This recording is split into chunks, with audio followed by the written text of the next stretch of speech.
Inilah kisah sahabat Nabi yang berjalan di atas lautan bersama 8.000 pasukan muslim.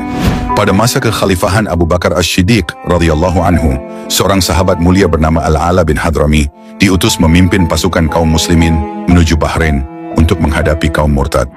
Perjalanan itu membawa mereka menembus padang pasir yang luas dan sunyi. Hingga pada suatu malam yang gelap, ujian besar menimpa pasukan tersebut. Unta-unta yang membawa seluruh perbekalan mereka tiba-tiba berlari ketakutan dan menghilang. Kepanikan menyelimuti pasukan.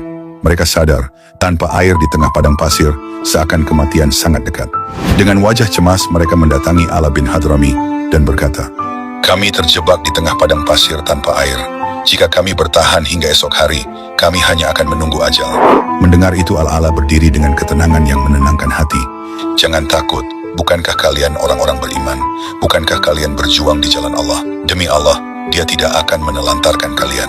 Ketika subuh tiba, azan dikumandangkan di tengah kesunyian padang pasir. Mereka sholat dengan penuh kekhusyukan, sebagian bertayamum, lalu Al-Ala memimpin doa dengan linangan air mata. Belum lama doa itu dipanjatkan, tampak kilauan di kejauhan. Seseorang berseru, "Air!" Mereka bergegas dan mendapati sumber air yang nyata. Pasukan pun minum, mandi dan mengisi wadah-wadah yang ada. Tak lama kemudian, unta-unta mereka kembali berdatangan dari berbagai arah, seolah digiring oleh tangan tak terlihat. Dengan iman yang semakin kokoh, pasukan melanjutkan perjalanan hingga tiba di Hijr dan meraih kemenangan. Dan sisa musuh melarikan diri ke seberang laut. Di tepi pantai, Ala bin Hadrami berkhutbah dengan suara menggetarkan, "Allah telah memperlihatkan tanda kekuasaannya di daratan. Bangkitlah, kejar musuh kalian, karena Dia juga akan menolong kita menyeberangi lautan ini." Maka terjadilah sebuah keajaiban besar atas izin Allah. Pasukan kaum muslimin mampu menyeberangi lautan, seolah-olah berjalan di atas pasir. Air laut itu hanya setinggi tapak kaki kuda, padahal biasanya laut tersebut harus ditempuh selama sehari semalam dengan kapal.